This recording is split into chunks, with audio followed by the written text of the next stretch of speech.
Bon ben voilà, vous avez vu comment créer un groupe. Et alors, ce qu'il faut bien comprendre, parce que je me rends compte que les stagiaires ne comprennent pas toujours ça, c'est que le groupe, ça ne change rien dans l'image. C'est juste une facilité pour déplacer des éléments, pour les sélectionner aussi. Voilà, si je veux sélectionner la voiture essentielle, je n'ai qu'une cible à cocher et non pas deux comme avant, clic, majuscule, clic, parce que je les ai groupés. Ok. Alors je sélectionne maintenant le paysage. Voilà, le paysage. Et le paysage, je vais le vectoriser, c'est-à-dire qu'on va démarrer de ces pixels et on va transformer ça en vecteur. Ça va styliser, ça va lisser tout. Le nombre de couleurs va pouvoir être réduit même. Ça va ressembler à une illustration. Vous avez donc à sélectionner l'image d'une manière ou d'une autre. Avec la flèche noire, vous cliquez sur elle. Ou alors, dans la palette des calques, vous cliquez sur la cible ici. Et on va dans le panneau de vectorisation. Menu Fenêtre, vectorisation de l'image. Menu Fenêtre, vectorisation de l'image. Et alors, dans le panneau vectorisation, vous allez cocher l'option soit de vectoriser, soit aperçu. Le fait de cocher l'aperçu, en fait, ça enclenche la vectorisation. Et voilà, comme prévu, un message. La vectorisation risque d'être lente sur cette grande image. Voulez-vous continuer? Eh bien, vous allez répondre non, on va annuler. Bon, alors ils vous disent ici que dans Illustrator, vous avez la possibilité, grâce à la commande pixelisation, vous avez la possibilité de diminuer le nombre de pixels de l'image. Et donc la vectorisation sera rapide parce que ce sera sur une image constituée de moins de pixels. Mais on va le faire dans Photoshop. On ne va pas utiliser la fonction de réduction du nombre de pixels que Illustrator propose. Parce qu'on sait qu'on travaille sur une image liée et on a intérêt à le faire dans Photoshop. Il y a beaucoup plus dans Photoshop pour travailler les images. Donc vous avez cliqué sur annuler. Moi ça a marché, mais ça n'a vectorisé que le... Alors on va dans Photoshop et on va réduire le nombre de pixels de cette image. Et bien voilà, dans Photoshop, on sait que pour diminuer le nombre de pixels d'une image, il suffit d'aller dans le menu Image, Taille de l'image. Il faut avoir Rééchantillonnage qui est coché, c'est ce qui permet de modifier le nombre de pixels dans une image. Et on va diminuer le nombre de pixels de l'image. Mais on va faire mieux que ça. On va mettre les pixels ici dans un objet dynamique. Donc avant d'aller dans Image, taille de l'image, vous allez utiliser cette super astuce et vous allez comprendre à quoi ça sert. Vous allez mettre l'arrière-plan dans un objet dynamique. Donc clic droit ici, convertir en objet dynamique. Et donc là on a une icône, ça veut dire que tous les pixels de l'image sont dans ce calque conteneur un objet dynamique.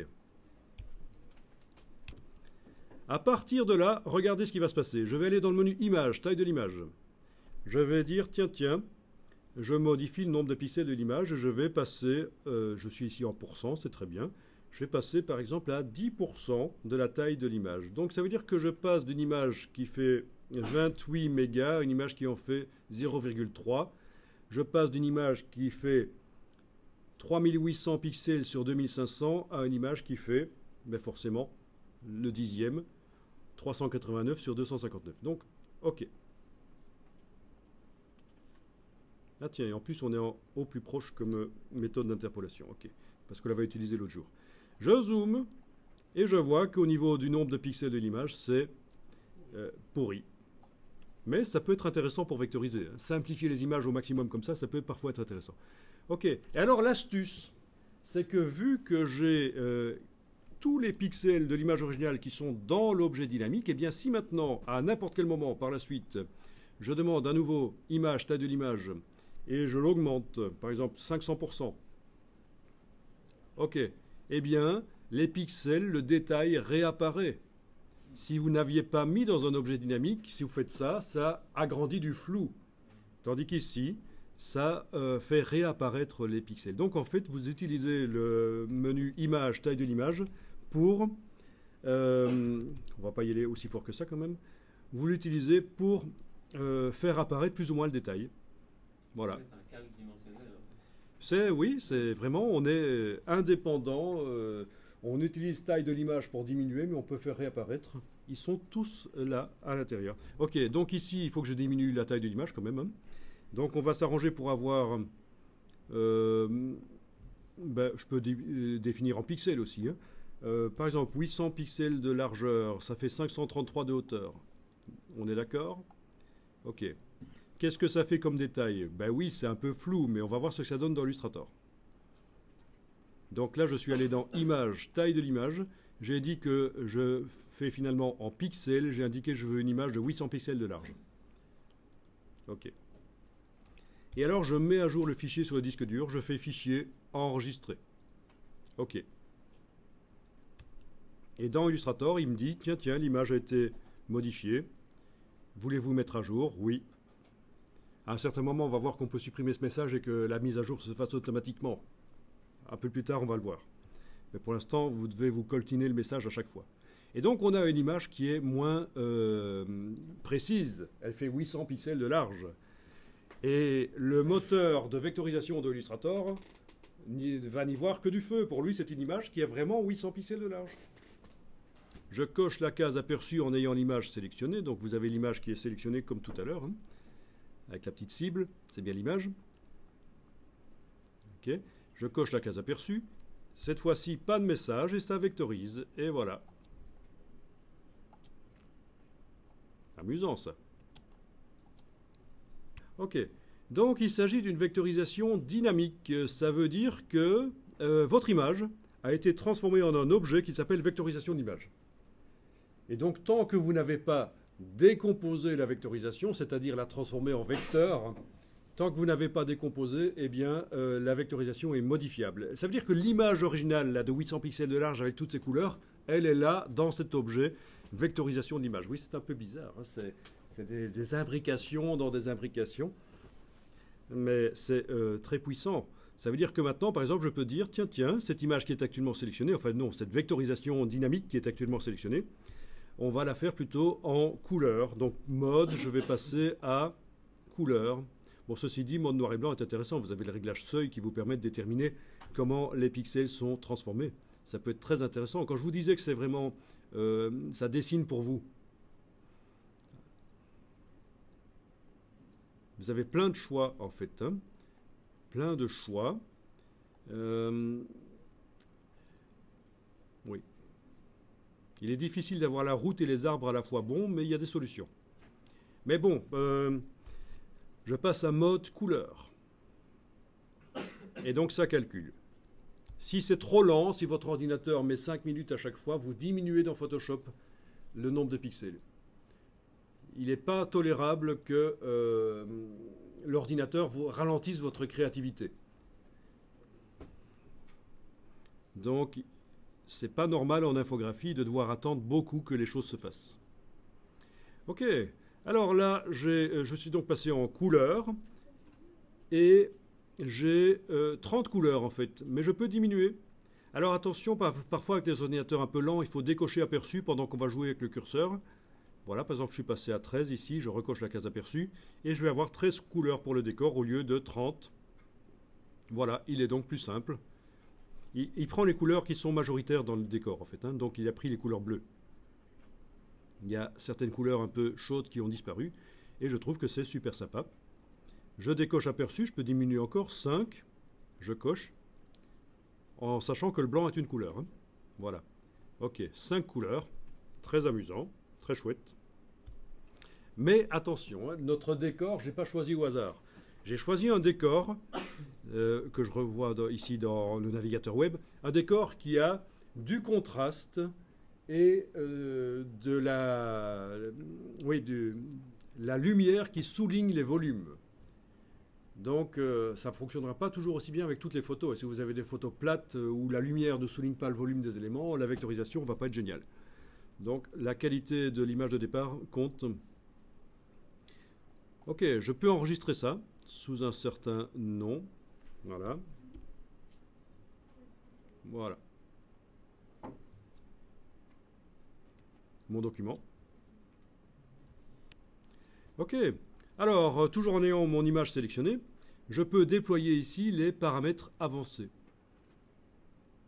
Et là, vous avez un curseur. Est-ce que vous voulez qu'il y ait plus ou moins d'angle?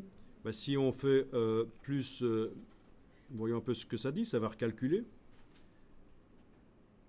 Voilà, c'est plus anguleux. Si on fait peu d'angles, on va voir ce que ça fait. Est-ce que ça va faire des courbes? Oui, ça fait des courbes. Donc vous avez le curseur d'angle pour déterminer la quantité d'angle que vous voulez. Dans ce cas-ci, je fais plutôt des courbes, donc j'ai mis moins. Alors, la fidélité ici, par rapport au tracé, on peut tester. Hein, faible fidélité. Voilà. Fidélité élevée, ça va faire beaucoup plus de détails. Voilà, il y a plus de détails. C'est vous qui voyez à quel point vous voulez du détail. C'est le curseur du tracé ici. Le bruit, c'est mettre en fait du flou pour enlever du détail. Voilà. C'est un peu empirique. Quel est ce qui convient? C'est un peu empirique. C'est de l'essai et erreur. Ok. Sachez que les couleurs que vous voyez là, vous allez pouvoir par la suite évidemment les modifier. Une fois que la vectorisation sera décomposée, vous allez pouvoir sélectionner les couleurs et les remplacer par n'importe quelle autre. On va le faire.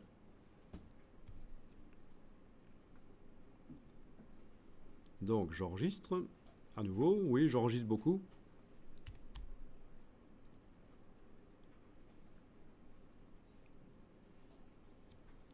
Bien.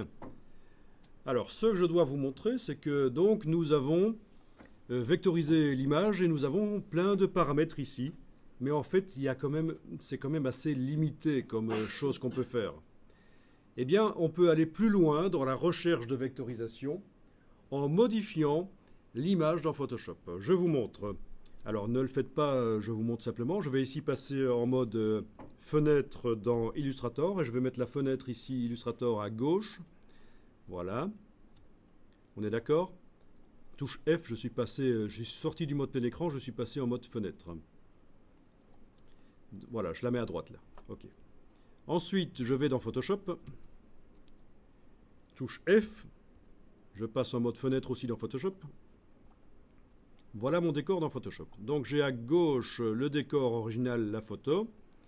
Et à droite, le résultat Illustrator. Voilà. Et je passe d'un logiciel à l'autre en cliquant sur les fenêtres, comme ça. Ok. Dans Photoshop, je vais fermer la palette des calques, parce qu'elle m'empêche de bien voir l'image. On est d'accord? Donc, à droite, le résultat de la vectorisation, à gauche, l'image dans Photoshop. Alors voilà, dans Photoshop, je vais aller faire ceci. Je me dis, tiens, je vais aller contraster le décor, ou enlever du contraste. Dans la palette des calques de Photoshop, menu fenêtre calque, je vais aller mettre au-dessus ici un calque de réglage qui va enlever du contraste. Menu calque, nouveau calque de réglage, courbe. Ok, donc j'utilise jamais luminosité et contraste. Hein, ça vous oubliez, c'est pour les débutants. Il vaut mieux faire un calque de réglage de type courbe. Et je vais mettre 2 points dans le réglage et faire une courbe en forme de S inversée. Ça enlève du contraste. D'accord? Je vais y aller fort ici. Hein. Enlever fort du contraste, voilà. Si je coche et je décoche l'œil, on voit que j'ai enlevé du contraste. Il y a d'ailleurs plein de détails qui étaient brûlés qui réapparaissent. Le détail sur la route était dans les parties les plus claires, mais il n'apparaissait pas. Et donc, comme j'ai diminué les parties les plus claires et j'ai augmenté les parties les plus sombres en termes de luminosité, eh bien, voilà, j'ai une image qui est un peu plus plate. Elle est moins contrastée. Je fais fichier enregistré.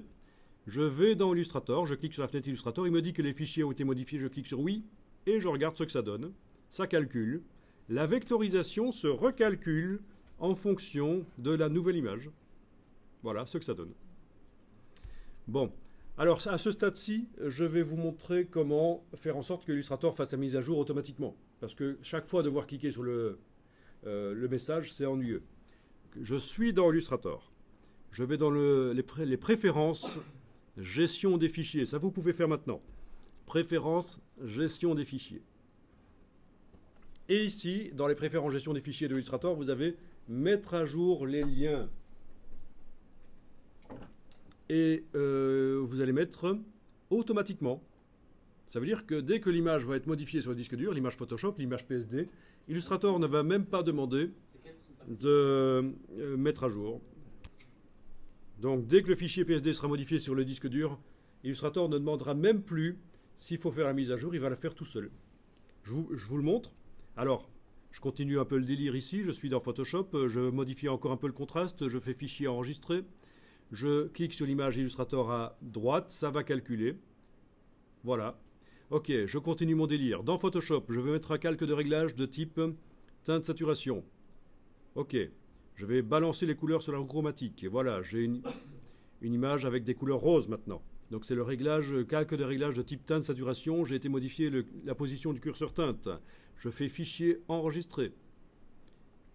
Ça calcule. C'est ça l'intérêt de travailler avec des fichiers PSD. Avec un JPEG, vous ne savez pas faire ça. Voilà. Et j'ai une coloration rose là. Ben, logique, hein. Donc ça veut dire que ma vectorisation de Illustrator, elle se fait avec combien de couleurs encore? Je suis en vectorisation 5 couleurs, oui. Et donc, il prend les 5 couleurs les plus présentes dans mon illustration. Et il se trouve que c'est du rose actuellement. Mais je vais aller changer ça, je vais mettre du vert dans Photoshop, je fais fichier enregistré, je vais aller voir ce que ça donne dans Illustrator. Voilà.